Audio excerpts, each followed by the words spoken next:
In my journey to build all of Smash in Dungeons & Dragons, I left it up to a vote on my Discord and they voted for Incineroar. So let's build this Pokemon as a Dungeons & Dragons playable character. As always, every character sheet will be available up on my Patreon, but I don't want to take any more time for that. Let's dive in with the species. Incineroar as a Pokemon is actually based off of a tiger. So that leaves two major options in the world of Dungeons & Dragons. There's a Tabaxi, which is great for most feline races, but there's a slightly better option when it comes to Incineroar. And it comes from the source book, Mythic Odysseys of Theros, because we're going with a Leonin. Leonins get some great abilities that tie particularly well to Incineroar, because Incineroar is basically a fiery cat-like wrestler, so we need to get unarmed strikes as quickly as possible. And Leonins can cover that by having claws. So instead of doing some very minimal damage, now your unarmed strikes deal 1d4 plus your strength modifier as damage, and it can be slashing damage because you have claws. Incineroar kind of tries to be intimidating with his more wrestler-like nature. He's mostly just putting on a show, but we also get the feature Hunter's Instincts. So we get to choose one skill as being a Leonin. And we're going to go with Intimidation. And that ties into the next ability, which makes a Leonin the better choice, because Incineroar has Roar in his name for a reason. And Leonins get a feature called Daunting Roar. So as a bonus action, you can let out a roar, forcing any creature within 10 feet of you to make a Wisdom saving throw, with a difficulty challenge associated with your Constitution modifier. They're only frightened of you until the end of your next turn, but that can still really come in handy and save you in a pinch. Then when it comes to a background, we will generally kind of choose a custom background, at least for the background story, but we're going to base it off the farmer background. This gives us skill proficiencies in animal handling and athletics, but it also gives us the important stuff because it gives us the feature Tough, giving us an extra 2 hit points of health per level of our overall build, and considering the hardy nature of Incineroar, that fits pretty well. It also gives us ability score improvements in strength and constitution if we want them, but we'll get to those abilities in a second. We want to focus in on being a strength-focused grappler, wrestler, fire-based type of creature. So as far as a class, we're going to be diving into Barbarian. We get to choose 2 more skill proficiencies, but since we already have athletics covered, we're going to grab Perception and Survival. When you become a Barbarian, you get the feature Rage, so as a bonus action, you can go into a Rage, giving yourself resistance to all normal types of damage. You also get Rage damage, so any damage you deal with a weapon or unarmed strike while utilizing your strength for those attacks, you can deal additional damage as long as you're raging. It's only a +2 for now, but it goes up as you level up in Barbarian. Additionally, while raging, you get strength advantage, so you have advantage in all strength checks and strength saving throws, which can help with grappling. And the only downside of rage is that you can't concentrate on any spells or cast any spells. And one of Incineroar's main abilities in Smash Bros is the ability to take damage really well and kind of make enemies pay for it.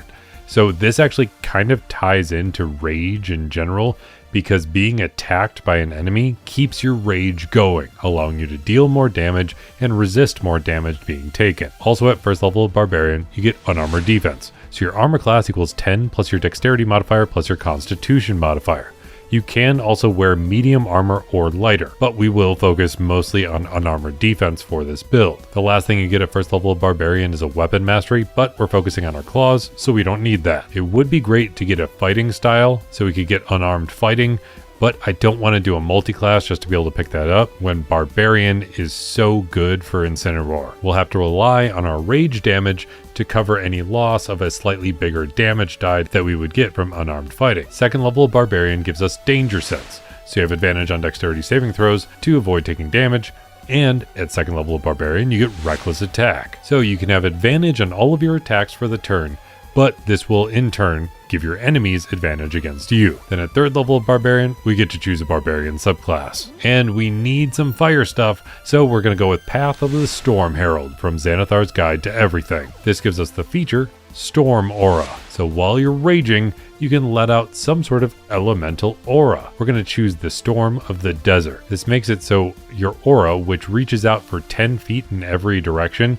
will deal 2 fire damage to each creature within that aura. That damage will increase to 3 at 5th level, 4 at 10th level, 5 at 15th level, and 6 at 20th level. Now this might not seem like a ton of damage, and frankly, it's not. But the best part about it is that that damage just happens. There's no saving throw, and it's doing it to everything within 10 feet of you constantly. And this is another way to force attackers to pay for attacking you, which is a key feature that Incineroar has as an ability in Smash Bros. 4th level of Barbarian gives us an ability score improvement. And as the general style of being more of a wrestler type of character, I think it's only fitting that we get the feat Grappler. This allows us to boost our strength by 1. So here's our starting ability scores. Very focused on the physical stuff. And then we're going to throw 1 point into strength. But Grappler allows us to get a bunch of features. First, we get punch and grab. So when you hit a creature with an unarmed strike as part of an attack action on your turn, you can use both the damage and grapple option at the same time. So you can damage somebody while you're grabbing them, but you can only use that feature once per turn. So if you're trying to grapple multiple creatures simultaneously, you're still going to have to deal with giving up a bit of damage. However, if you're just fighting one person, it works great. The next feature you get is attack advantage. So you have advantage on attack rolls against creatures that are grappled by you. And then finally, you have the feature Fast Wrestler. So you don't have to spend extra movement to move a creature grappled by you if it's your size or smaller. 5th level Barbarian gives us extra attack, allowing us to attack twice per attack action. And at this level, we get fast movement. So our movement speed is boosted by 10 feet. Incineroar is a slightly slower character, at least in Smash Bros, maybe not necessarily in Pokemon, but we can't really ignore that feature, so we get fast movement anyways. 6th level of being a Storm Herald Barbarian gives us Storm Soul, so the Storm grants benefits even when your aura isn't active. So the benefits are based on the environment of your Storm aura, and since we chose Desert, you gain resistance to fire damage, and you don't suffer the effects of extreme heat. On top of that, as an action, you can touch a flammable object that isn't being worn or carried by somebody else and just set it on fire. 7th level of Barbarian gives us Feral Instinct, so you have advantage on initiative checks, and you get Instinctive Pounce. So when you take your bonus action to go into a rage, you can also move up to half your movement speed. Then at 8th level of Barbarian, you get another ability score improvement. But I want to take another feat here. I want to slightly try to add on to the fact that we are able to do slashing damage with our unarmed strikes, so I'm going to take the feat Slasher. This allows us to boost up our strength score by 1 more point, but it gives us some additional features, like Hamstring. So once per turn when you hit a creature with an attack that deals slashing damage, you can reduce their speed by 10 feet, and you get the feature Enhanced Critical. So when you score a critical hit that deals slashing damage to a creature, it has disadvantage on attack rolls until the start of your next turn. 9th level of being a Barbarian gives you the feature Brutal Strike. So if you use Reckless Attack, you can forego advantage on 1 strength-based attack roll, which you can only do once per turn. If the attack roll still hits, the target takes an extra 1d10 damage, and you can add an additional effect. You can either add Forceful Blow, pushing a target 15 feet away from you, or Hamstring Blow, reducing a target's speed by 15 feet. And while you can't stack features of the same name, Hamstring from Slasher and Hamstring Blow from Brutal Strike are technically named 2 different things. So that means with 1 strike, you can technically reduce a creature's speed by 25 feet. And if a creature is that slow, they're probably stuck in your fire aura, just taking that default damage constantly. 10th level of being a Storm Herald Barbarian gives us Shielding Storm. So you learned how to use your storm a bit better. So when you're dealing fire damage as Incineroar, you can give resistance to creatures within your storm aura. Because as a fire-based Pokemon, you're not going to want to hurt the other Pokemon or other fighters around you that are on your side. In the rare occasion that you might actually play team-based Smash Bros. 11th level of Barbarian gives you Relentless Rage, so if you drop to 0 hit points while your rage is active and don't die outright, you can make a DC 10 Constitution saving throw. If you succeed, your hit point is instead changed to a number equal to twice your Barbarian level, and you can keep doing this. But every time you do so, the difficulty of that roll increases by 5 points, only resetting when you take a short or long rest. At 12th level Barbarian, we get another ability score improvement. And we're finally going to take a normal ability score improvement, boosting up our strength by 1, maxing it out, and throwing 1 point into dexterity, rounding it out and helping our unarmored defense armor class. 13th level of being a barbarian gives us improved brutal strike. So now you get a couple more brutal strike options when you use that feature.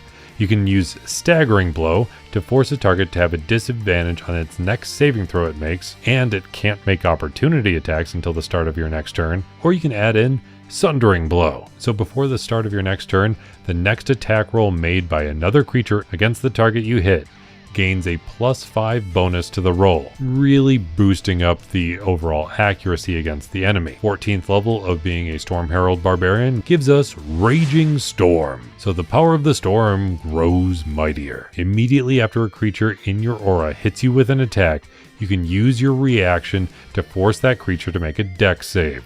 On a failed save, it takes fire damage equal to half your Barbarian level. This is the spot-on representation for the ability in Smash Bros. To force an enemy to pay for attacking you. It's so spot on, I could not avoid this entire subclass. And that additional fire damage is on top of the fire damage you're going to be dealing anyways. So it's a nice boost to be adding in. At 15th level of Barbarian, you get Persistent Rage. So when you roll initiative, you can regain all expended uses of Rage. But after you regain uses of Rage this way, you can't do so again until you finish a long rest. But on top of that, your rage becomes so fierce that it lasts for 10 minutes without needing to do anything to extend it, because usually you have to worry about forcing yourself to be in rage longer or doing more attacking or taking more hits. Now you don't have to worry about any of that. 16th level of Barbarian gives us another ability score improvement, so we're just going to throw 2 points into Constitution. This helps both our armor class and our health. 17th level of Barbarian gives us improved Brutal Strike. So the extra damage of your Brutal Strike increases to 2d10. Then on top of that, you can use 2 different Brutal Strike effects at the same time. Then at 18th level of Barbarian, you get Indomitable Might. So if your total for a strength check or strength saving throw is less than your strength score, you can actually use the score in place of the total. And since that's actually your score and your score is 20, that means you can't roll less than a 20, at least for now. Then at 19th level of Barbarian, you get to choose an epic boon. And it's honestly a bit of a toss-up. It can be really helpful to just go ahead and max out your Constitution. But this is also the level that you can actually get an epic boon. If I was going to choose an epic boon, I'd probably go with Boon of Combat Prowess, because so much relies on getting that initial hit with your Brutal Strike ability that the Boon of Combat Prowess would make it so you automatically hit, and that can be absolutely amazing. But having 2 more points into Constitution helps both your health and your armor class, which is pretty darn hard to beat. But since we already have the Tough feat, which boosts our health a decent amount anyways, and if you're really hurting for having more armor class, you can always throw a shield on and still get the additional benefits of unarmored defense, I think it's probably a better choice to get that epic boon. Getting the Boon of Combat Prowess, boosting up our Constitution by just 1 point because there's no other reason to throw it in anything else, and making sure that our Brutal Strike always lands. Then at 20th level of Barbarian, we get Primal Champion, as if you're the champion of the wrestling ring, as in Incineroar. But I guess if you think about it, most Pokemon battles are kind of like a wrestling ring, so I guess it works either way. But Primal Champion boosts your strength and Constitution score by 4 points each, and their maximum becomes 25. So that means we have 24 strength, meaning we have a +7 to our attack and damage rolls. Our Constitution is more than high enough to help with our roars as a Leonin, and I think we have a pretty solid grappling, wrestling, fire-based Pokemon build for Incineroar. If you made it all the way to the end of this video, let me know by hitting that like button. And I'll be here hoping you roll at least 3 nat 20s in your next D&D session, especially if you want to play as Incineroar, doing your own Smash tournament in Dungeons & Dragons. By the way, if you're really eager to see another Smash character, let me know in the comments down below which one you want to see. And apparently YouTube thinks you'd like this video, so feel free to check it out, because it's right there, waiting for you to click it. Maybe you really want to. It's right there. Check it out.